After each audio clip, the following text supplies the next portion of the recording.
Il y a ambiguïté s'il existe au moins une phrase qui peut être générée par plusieurs arbres de dérivation. Un exemple, par exemple 7 plus 5 divisé par 2, il peut être généré par cet arbre comme il peut être généré par cet arbre-là. On voit que les deux arbres sont différents. Un autre exemple, on prend l'instruction if, donc qui peut être if, then, else ou juste if, then. Un code qui montre cette ambiguïté, donc nous avons deux if et nous avons ce else là. Donc l'ambiguïté c'est est-ce que ce else il appartient au premier if ou au deuxième if. Pour mieux voir l'exemple, ici le else peut appartenir au premier if comme au deuxième if. Et avec ça on va avoir deux arbres différents. Ici le else il appartient au premier if et dans le deuxième arbre le else il va appartenir au deuxième if.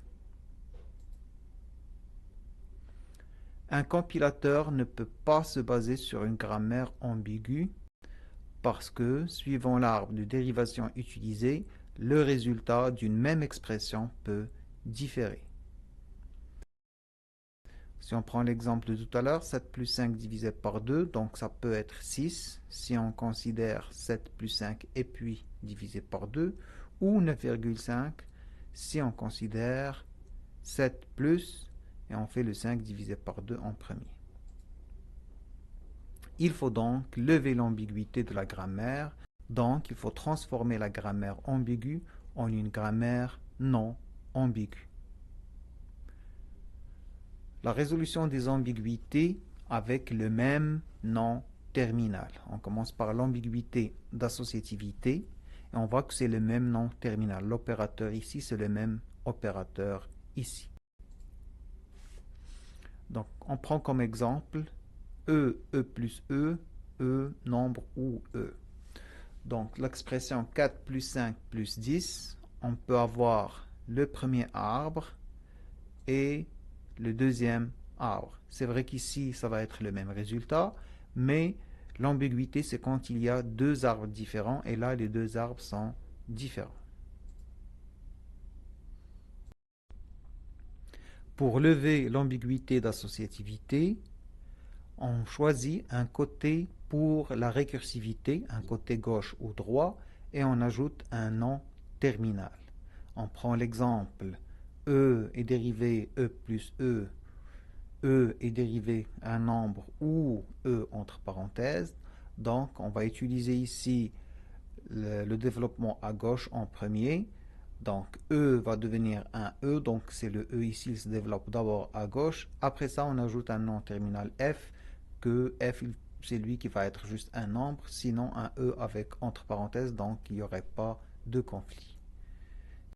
Sinon, on peut choisir le côté droit et là, E va être dérivé en F, lui qui peut être juste un nombre ou un E entre parenthèses, donc il n'y aura pas de conflit. Et tout le E qui se développera, il va se développer à droite. Et regardez les signes, quand on écrit ici le plus, il est plus fort à gauche, donc ça c'est, il se développe d'abord à gauche. Et ici, le plus, il se développe d'abord à droite. C'est comme il est plus fort à droite. Il y a aussi l'ambiguïté de précédence. Donc ici, nous avons des noms terminaux qui sont différents. L'opérateur 1 ici, il est différent de l'opérateur 2. Donc on prend l'exemple E plus E, ou E divisé par E, ou E moins E, ou E multiplié par E, et E aussi un nombre ou E. On va prendre l'expression 7 plus 5 divisé par 2. Donc on peut avoir le premier arbre ici, et on peut avoir aussi ce deuxième arbre de dérivation. Donc, la solution pour l'ambiguïté de précédence, c'est ajouter un nom terminal à chaque niveau de précédence. Donc, notre grammaire, les règles, ils vont être écrites de la façon suivante. On va mettre E va être E plus F ou F. Donc, le plus, après ça le F donne le moins, le L dans la multiplication et le M la division. Ce que ça fait, c'est que la division est la plus forte et après ça, la multiplication et on la note de cette façon. Donc, avec cette grammaire, avec ces règles dans cet ordre, nous avons que c'est toujours la division qui va s'exécuter en premier, après ça la multiplication, après ça la soustraction, après ça l'addition. Dans le cas des problèmes d'associativité et de précédence, plusieurs générateurs de compilateurs offrent la possibilité de les résoudre sans changer la grammaire. La solution, c'est d'indiquer l'ordre de précédence et l'associativité à gauche ou à droite.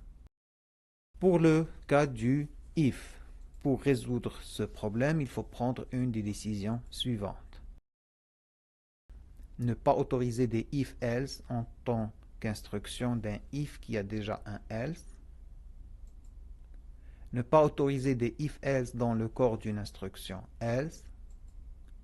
Ajouter des accolades ou begin-end et les rendre obligatoires dans le cas qui pose problème.